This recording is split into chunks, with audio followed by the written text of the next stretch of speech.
Hello and welcome to YCZ classes. बच्चों, आज हम नेक्स्ट चैप्टर शुरू करने जा रहे हैं जो कि हमें केमिस्ट्री सेक्शन से लास्ट चैप्टर है जिसका नाम है स्ट्रक्चर ऑफ एटम। तो चलिए हम इसको शुरू करते हैं। जैसे कि आपको स्क्रीन के ऊपर दिख रहा है बेटा स्ट्रक्चर ऑफ एटम। तो इसको हम शुरू करने से पहले आपको बता दें कि हमने एटम के बारे में जो है कि पहले चैप्टर में पढ़ा हुआ है मैटर इन आवर सराउंडिंग में।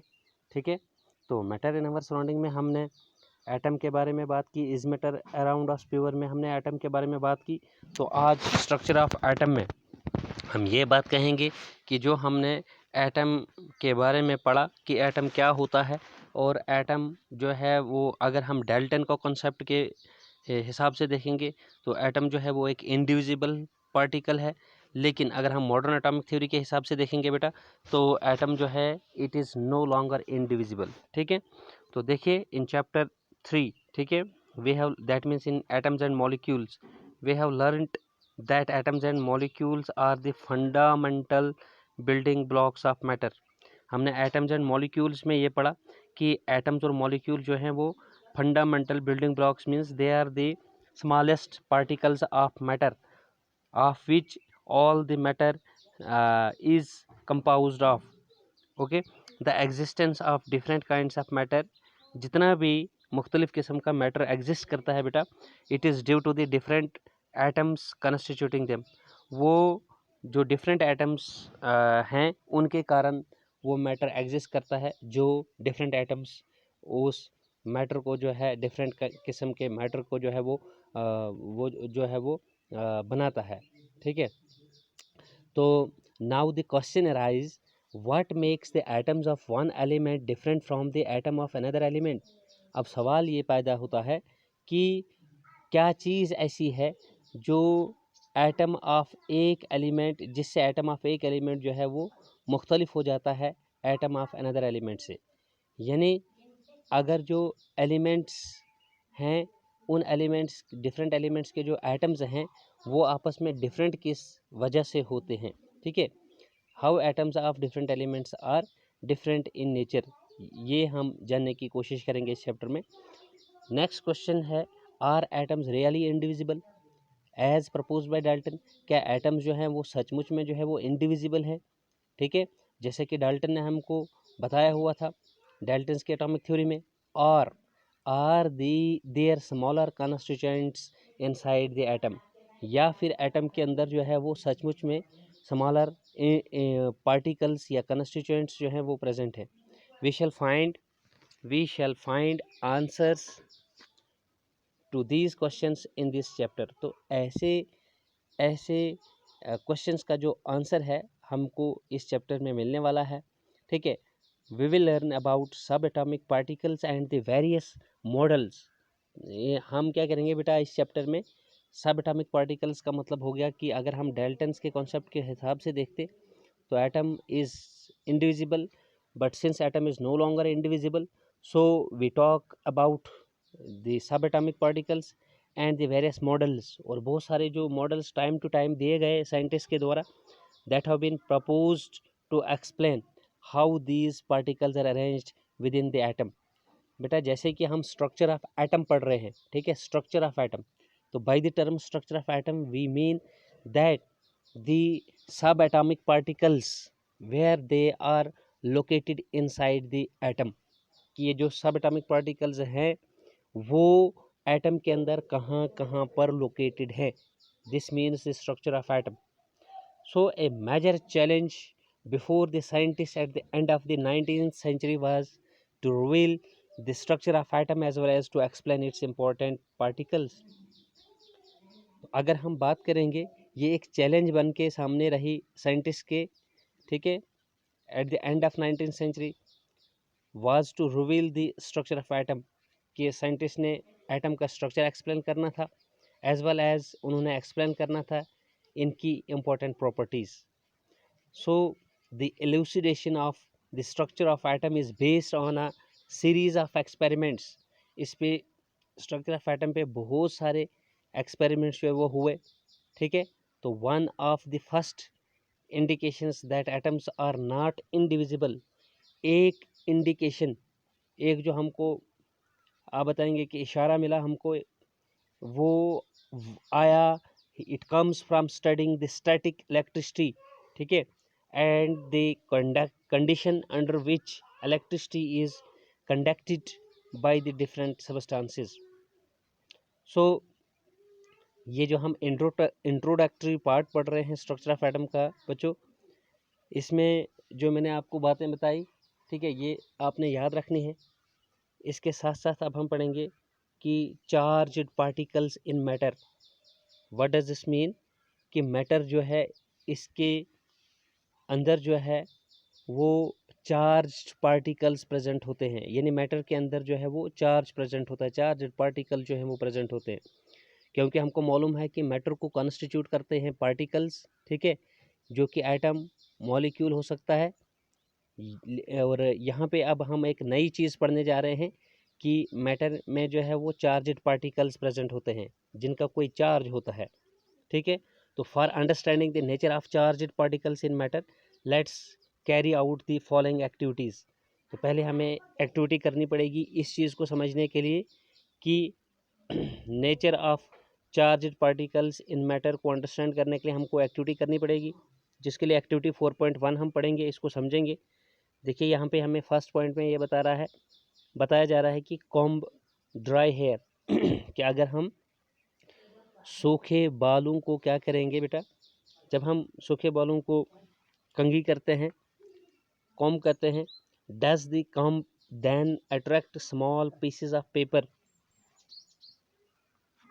तो उस समय जब हम जो ये कंघा होता है, जब हम ये सूखे बालों पे डालते हैं, ठीक है, उसके बाद अगर हम छोटे छोटे कागज़ के टुकड़े करें, तो अगर उनके साथ इस कॉम्ब को हम थोड़ा सा इंटरेक्ट करें, तो ये कॉम्ब क्या करता है, इन छोटे छोटे कागज़ के टुकड़ों को अट्रैक्ट करने लगता है। अगर आपने नहीं देखा है, आप इसको प्रैक्टिकली कर सकते हो बेटा, और इस चीज़ को आप देख सकते हो। देन रब a glass rod with a silk cloth अगर हम क्या करेंगे, एक ग्लास रॉड को अगर हम थोड़ा सा रब करेंगे, ठीक है, थोड़ा सा अगर हम उसको रगड़ेंगे सिल्क क्लॉथ के, रेशम के कपड़े से बेटा, and bring the rod near an inflated balloon, ठीक है, और अगर हम उसको एक इन्फ्लेटेड बैलून के मतलब नज़दीक लाएंगे आफ्टर रबिंग, ठीक है, विद सिल्क क्लॉथ, तो देन ऑब्जर्व व्हाट हैपन्स, तो फिर आपने देखना है, वहाँ पे परखना है, जांचना है कि ऐसी सिचुएशन में वहाँ पे हमको क्या देखने को मिलेगा। तो आंसर आपको मिलेगा फ्रॉम दीज एक्टिविटीज़, ये जो दो एक्टिविटीज़ ए और बी, मतलब 4.1 में जो आपने दो किस्म की जो आपने ऑब्जर्वेशंस यहाँ पर की, इससे आपको इन इन ऑब्जर्वेशन से आपको मतलब ये कंक्लूजन मिलता है, we can we conclude that on rubbing two objects together they become electrically charged. Can we conclude by saying that on rubbing two objects together, कि अगर हम दो चीज़ों को एक साथ रब करेंगे तो क्या वो जो है वो इलेक्ट्रिकली चार्जड हो जाते हैं। Where does this charge come from, ये चार्ज अगर आ भी जाता है तो ये आता कहाँ से है, प्रोड्यूस कहाँ से होता है, ठीक है। This question can be answered bye knowing that an atom is divisible and consist of charged particle. तो इस क्वेश्चन का आंसर हमको यहीं से मिलता है कि जो डाल्टन का कंसेप्ट था कि atom is indivisible, but we should say that atom is no longer indivisible, but that means it is divisible and consists of charged particles. Okay, many scientists contributed in revealing the presence of charged particles in an atom. तो बहुत सारे scientist ने बेटा क्या किया, इसमें अपना अपना कंट्रीब्यूशन पेश किया कि चार्ज्ड पार्टिकल जो एटम में प्रेजेंट होते हैं उसके लिए उन्होंने अपने अपने व्यूज़ जो है, अपनी अपनी एक्सप्लेनेशन जो है वो दी।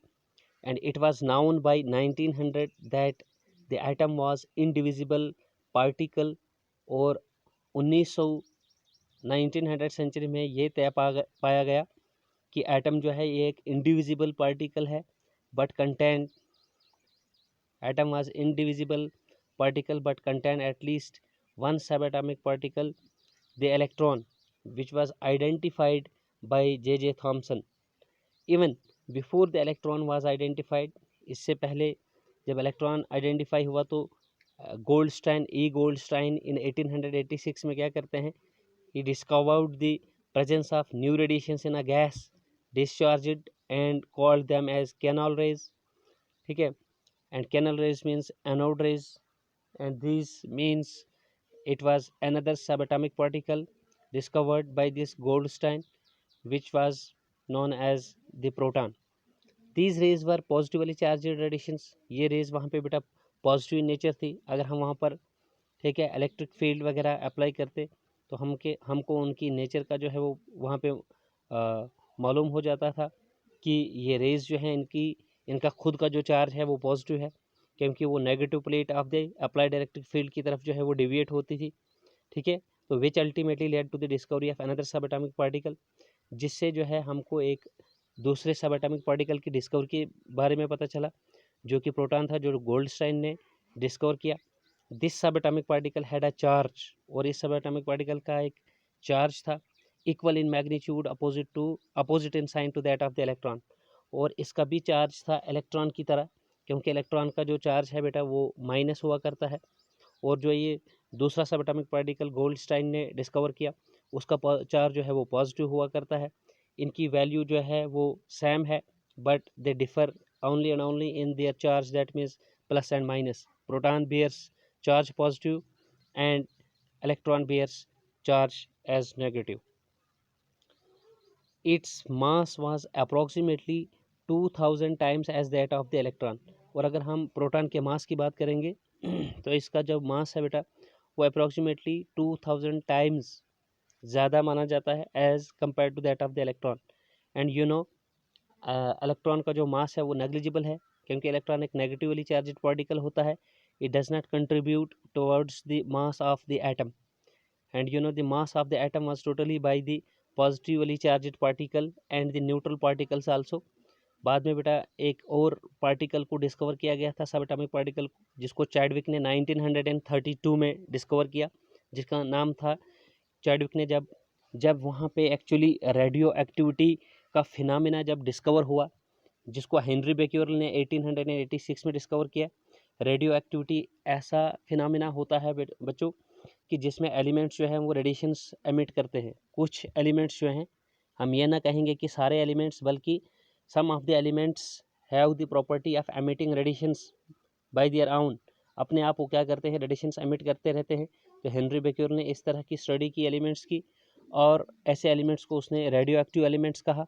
और इस phenomena of emitting radiations by the elements bye such elements is called radio activity. तो रेडियो एक्टिविटी के डिस्कवर होने के फ़ौरन बाद ही जो है चैडविक को ये मौका मिला. ठीक है, तो चैडविक ने कंक्लूड किया अपनी उसमें जो उन्होंने ऑब्जर्वेशन की, जो उन्होंने एक्सपेरिमेंटेशन की, कि they another particle also seems to be present inside the atom and its character is neutral. It doesn't contain any positive or negative charge. It is neutral in character. So it was named by Chadwick as the neutron. So it was given okay, I was talking about here in this section about proton, लेकिन मैंने आपको neutron का भी बता दिया बेटा. तो यहाँ पे जो प्रोटॉन की बात आ रही है वो ये है कि इसका जो मास है वो 2000 टाइम्स जो है वो इलेक्ट्रॉन से माना जाता है. And it was given the name as proton, और उसको प्रोटॉन का नाम दिया गया. In general an electron is represented as E. आपने याद रखना, इलेक्ट्रॉन को हम ई और इसके ऊपर जो है बेटा ये एक जस्ट माइनस साइन दिया जाता है. इस सिंबल से हम इसको इलेक्ट्रॉन को रिप्रेजेंट करते हैं. And a proton as P, या फिर हम इसको पी पॉजिटिव से भी रिप्रेजेंट करते हैं. ठीक है, पी पॉजिटिव, क्योंकि प्रोटॉन का जो चार्ज है वो पॉजिटिव होता है. The mass of a proton is taken as 1 unit. हम जनरल सेंस से इस प्रोटॉन का जो मास है वो या 1 यूनिट मानते हैं. ठीक है, the mass of proton is taken as 1 unit and its charge as +1 unit. The mass of an electron is considered to be negligible. और अगर हम इलेक्ट्रॉन के मास की, मैंने अभी आपको बताया कि इलेक्ट्रॉन जो है वो बिल्कुल भी कंट्रीब्यूट नहीं करता है मास के लिए, इसका मास जो है वो नेग्लिजिबल होता है। And its charge is -1 unit. तो देखिए charge of electron and proton आप क्या याद रखेंगे कि इलेक्ट्रॉन का चार्ज -1 यूनिट हुआ करता है और चार्ज ऑफ प्रोटॉन जो है वो +1 यूनिट हुआ करता है। ठीक है, तो मैग्नीट्यूड इनका सेम है, सिर्फ और सिर्फ जो है चार्ज में ये डिफर करते हैं साइंस में, प्रोटॉन का पॉजिटिव और इलेक्ट्रॉन का जो है वो negative. It seem that an atom was composed of protons and electrons. तो यहाँ पे हमको इस चीज़ का पता चलता है कि एक एटम जो है वो बना हुआ है प्रोटॉन्स और इलेक्ट्रॉन्स का, म्यूचुअली बैलेंसिंग दियर चार्जेस, और आपस में ये जो है इलेक्ट्रॉन को, इलेक्ट्रॉनिक चार्ज को जो है वो बैलेंस भी करते हैं। It also appeared that protons were in the interior of atom. ये भी मालूम हुआ यहाँ पे कि ये जो प्रोटॉन्स हैं, ठीक है, ये कहाँ पे है, एटम के अंदर प्रेजेंट होते हैं। For whereas electrons could easily be removed off but not protons. तो जहाँ से हम इलेक्ट्रॉन्स जो हैं वो इलेक्ट्रॉन्स को आसानी से रिमूव कर सकते हैं, लेकिन प्रोटॉन्स को न, बिल्कुल भी नहीं। तो now the big question was, what sort of structure did these particles of the atom form? Okay, we will find the answers to this question below. तो यहाँ से आगे बेटा जो है हम नेक्स्ट लेक्चर में पढ़ेंगे। आज के लेक्चर में मैंने आपको थोड़ा जो बेसिक इंट्रोडक्शन है स्ट्रक्चर ऑफ एटम का वो हमने पढ़ा। तो होप कि ये पूरा इंट्रोडक्शन जो है इस चैप्टर का आपको समझ में आ गया हो, और आपने फर्स्ट टू लास्ट जो है ये लेक्चर्स देखते रहने हैं। जो भी लेक्चर्स हम अपलोड करते हैं उनको आपने देखना है बेटा, डेफिनेटली आपको वो लेक्चर समझ में आएंगे, लेकिन शर्त यह है कि आपने कंसंट्रेट करना है, लेक्चर्स को फर्स्ट टू लास्ट देखना है। और लास्टली मैं आपसे बताना चाहूँगा कि अगर आप चैनल पे नए हैं बेटा, अगर अभी भी आपने चैनल सब्सक्राइब नहीं किया है तो प्लीज़ चैनल को सब्सक्राइब कीजिए, लाइक कीजिए, ज़्यादा से ज़्यादा अपने फ्रेंड्स के साथ शेयर कीजिए, और पास में दिए गए बेल आइकन को भी प्रेस कीजिए, ताकि जो भी लेक्चर जो है हम अपलोड करते हैं उसका नोटिफिकेशन जो है आप तक पहुंच जाए। तो आज के लेक्चर में इतना ही। Goodbye, take care, stay fit and stay safe.